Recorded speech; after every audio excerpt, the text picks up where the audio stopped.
Time is precious, and so are our pets. So time with our pets is extra precious. That's why we started Dutch. Dutch provides 24/7 access to licensed vets, with unlimited virtual visits and follow-ups for up to 5 pets. You can message a vet at any time and schedule a video visit the same day. Our vets can even prescribe medication for many ailments, and shipping is always free. With Dutch, you'll get more time with your pets and year-round peace of mind when it comes to their vet care. Hello, book lovers. Welcome to Must Love Books.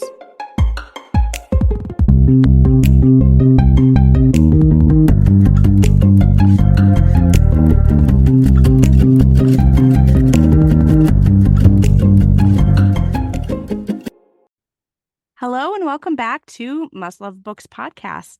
Today I am here with author Elena Goudelias, a writer of women's fiction and sweet romance novels. She adores creating heartwarming stories full of vivid descriptions and lovable, lifelike characters. A New Jersey native and current NYC resident, Elena draws inspiration from the charming small town where she grew up and the vibrant city she has made her home. When she isn't writing, Elena enjoys reading voraciously, listening to music, working out, and shopping. Hello and welcome, Elena. Hi, thank you for having me. I am so glad to have you on here. So today we're going to talk about your Oak Plains series. You recently released the second standalone novel in the series, Before New York. So let's go ahead and dive in. Tell us all about it.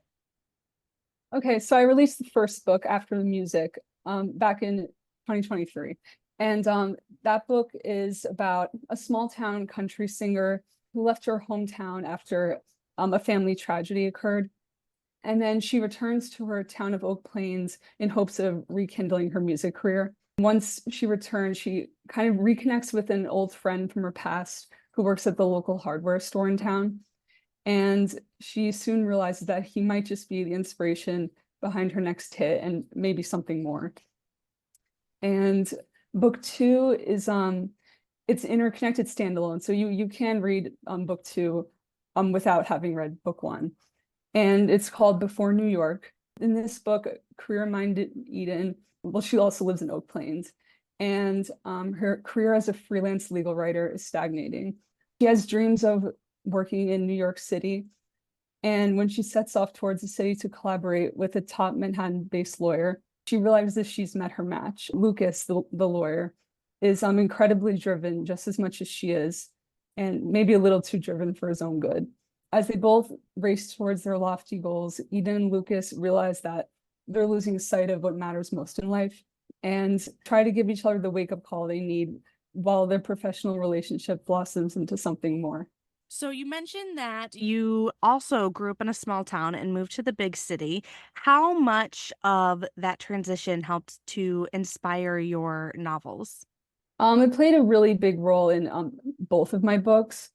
I like to incorporate both settings into my books, both the small town and the big city, because I love the warm, cozy atmosphere of small towns as well as the thrill of the city. And also, both places have helped shape who I am, and I try to base my characters' journeys on the experiences I've had in my small town as well as the city. So what other inspirations have you taken for these novels? Well, a big part of After the Music, the first book, is the bond that the main character, Bailey, shares with her sister, Cassidy. I have a younger sister, and we've always been really close. We're basically like best friends. And I wanted my character's relationship to reflect that bond. Also in Before New York, a major theme is like balancing family life with your career, which is something I think a lot of people struggle with.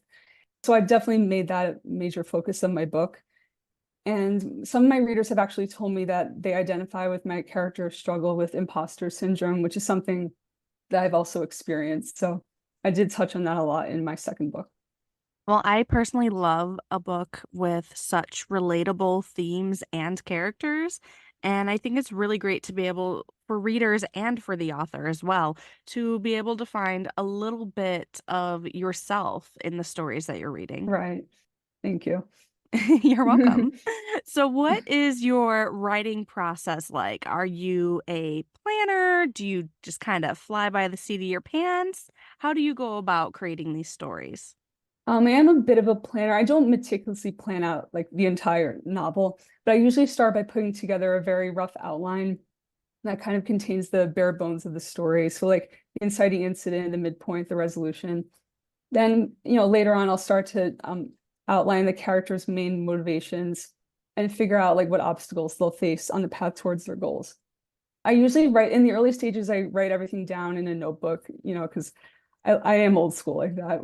And then after that, I start writing the first draft on my laptop. Then I usually go through at least 2 drafts or 2 or 3 drafts before sending it to my editor and proofreader. Then I send it out to beta readers. And then the final step before publication is sending out advanced reader copies. I love that. And what I personally like about working with independent authors, especially, with an ARC team or a street team, as some people like to call it, is really building a community and the kind of support system you get from readers and the support systems that readers even get from the indie authors themselves. And I feel like you have been a great part of that community as well. And I know that the community has been so helpful with you and your writing journey. For sure. I've been overwhelmed by the responses I've got from my ARC readers. Like I have so many of them just send me DMs on Instagram, like, oh, like I fell in love with your characters and I really related to this. And, as an author, that's like the best thing you can hear. So that really meant a lot to me. It truly is the best. Now, before you were started releasing the Oak Plains series, you actually published your first novel in 2021, Beyond the Horizon. Do you want to touch a little bit on that one and what it was like for your first novel and what you've learned since with your writing? Right. So I started to write that one during lockdown in 2020. And during lockdown, my family and I, we fled the city for a while and we temporarily relocated to a peaceful small town in the countryside, which is what inspired the setting of Oak Plains. And as much as I am a city girl at heart, I was immediately drawn to the charm of the small town. And my main characters in Beyond the Horizon and my other 2 books, they all struggle to define like what home is for them. So when we eventually left the countryside and returned to the city, I felt the same way as my characters. I was happy to be home, but I was still kind of nostalgic for, a simpler place and time.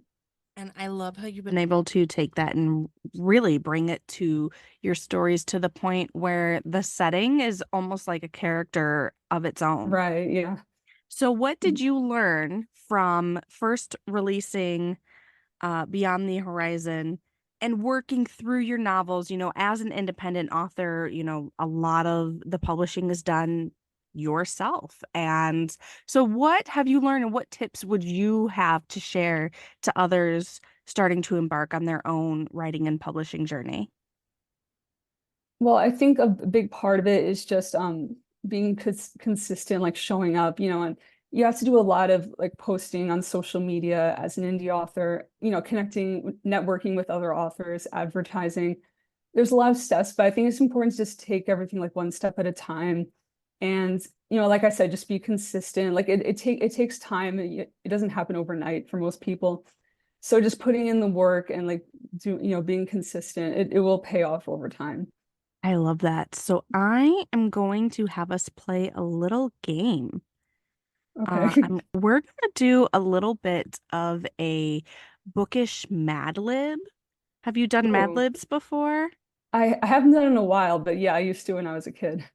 You know what? I haven't really done them much until recently. I started finding some book ones and I just love it. Yeah, no, it sounds fun. They can be goofy, they can be very cheesy, but they are definitely a lot of fun. Okay, so we are going to start off with a bookstore themed Mad Lib. So I'm going to ask you to give me a few different types of words and we're going to input it in and see what kind of story we can create on our own right here. First, start off by picking a number between 1 and 12. 7. All right, let's go ahead and do an adjective. Curly. Curly? Yes. All right, let's go ahead and do a town or city. Chicago. All right. Now, your favorite author. Kristen Hannah. A number, Just any number just any number. okay, 30. An emotion. Confusion. And a verb. Run. A time, like on the clock. 5 o'clock. Okay. An adjective. Purple. A object, any kind of object. Book. Another adjective. Bumpy. A past tense verb. Sent. All right. Another verb. Okay, love. A foreign word. Gasa. And a food. Pizza. Ooh, I like pizza too. And the name of a book. The Nightingale. Alrighty, I will put it together real quick. And this is why I like editing, because I can edit all this stuff out. Right. All right, are we ready? Yes. Our bookstore Mad Lib. It was 7 in the morning when I got in line in front of the Curly bookstore in Chicago. I had been waiting for Kristen Hannah's new book for 30 months, and it was finally time. I was so confused I could barely run. Fortunately, I only had to wait until 5 p.m. until the doors opened and we got into the store. I immediately grabbed my copy of this purple book and got into a fight with another bookworm. They had a book in their pocket, but I wasn't scared of them. I would do anything for my favorite books. The line to the cashier was kind of bumpy, but it was okay. I sent my book while I waited. After I got out of the bookstore, I decided to run straight to the closest coffee shop to read. I ordered a large latte casa with pizza and sat down to read, just to realize I had accidentally bought The Nightingale instead. What a day. A latte with pizza. That's interesting. A latte casa with pizza. So we're having a latte True, house true. and pizza while we're reading the wrong book. I love that. Can you imagine getting at a bookstore at 7 a.m. for a book that was releasing at 5 p.m.? Yeah, that's that's dedication. Yep. And we're going to fight some other book readers, I guess. Yes.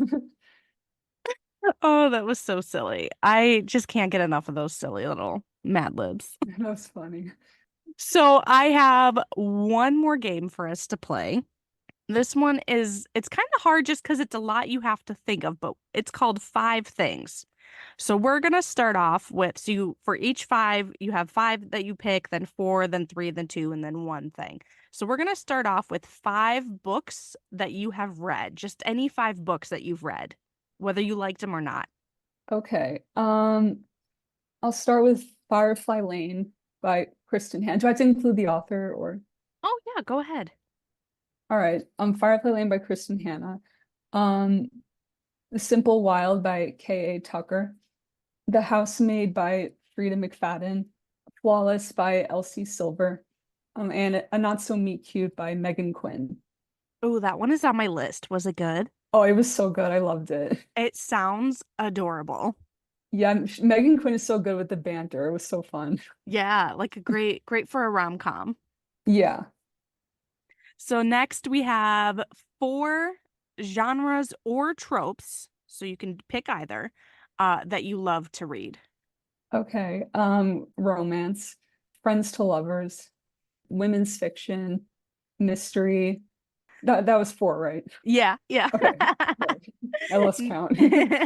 I know, it's like you got to think and count at the same time. That's not always my strong suit. So next we have 3 authors that you always either buy from or always read. Kristen Hannah, Megan Quinn, and Elsie Silver. Excellent. 2 places that you love to read. Outside, like in a park or like in bed. You forgot the coffee shop with the pizza. That's true. We got to have the cafe and pizza. All right, and 1 book that is next on your TBR. Carrie Soto is Back by Taylor Jenkins Reid.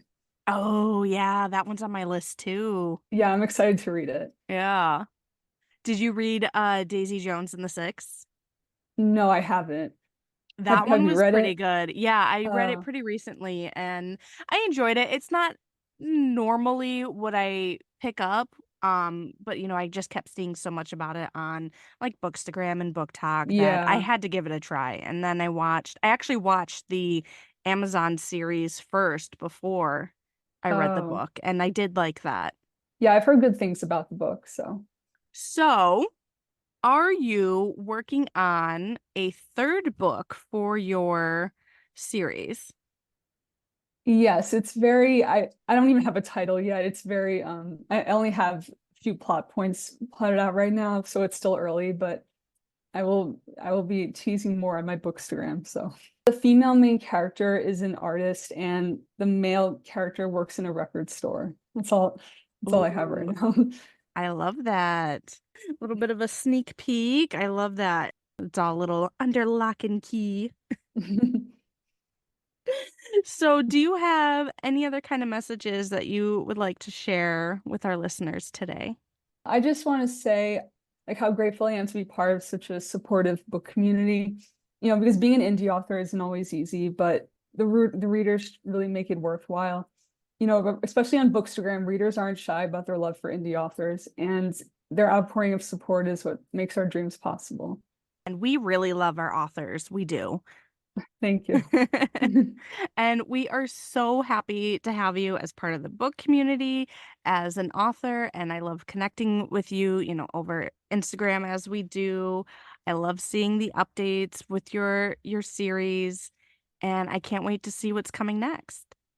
Thank you. I appreciate it. Thank you. Well, this has been Must Love Books podcast. Thank you, everyone, so much for listening. And thank you again, Elena, for being here with us today. Thank you. Thank you, everyone, for listening. This has been Must Love Books.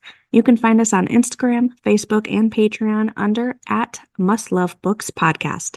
Thank you and happy reading.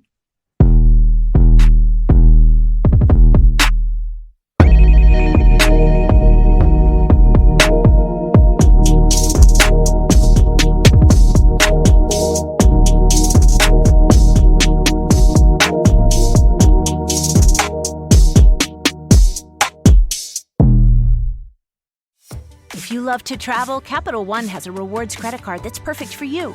With the Capital One Venture X card, you earn unlimited double miles on everything you buy. Plus, you get premium benefits at a collection of luxury hotels when you book on Capital One Travel. And with Venture X, you get access to over 1,000 airport lounges worldwide. Open up a world of travel possibilities with the Capital One Venture X card. What's in your wallet? Terms apply. Lounge access is subject to change. See CapitalOne.com for details. Time is precious, and so are our pets. So time with our pets is extra precious. That's why we started Dutch. Dutch provides 24/7 access to licensed vets with unlimited virtual visits and follow-ups for up to 5 pets. You can message a vet at any time and schedule a video visit the same day. Our vets can even prescribe medication for many ailments, and shipping is always free. With Dutch, you'll get more time with your pets and year-round peace of mind when it comes to their vet care.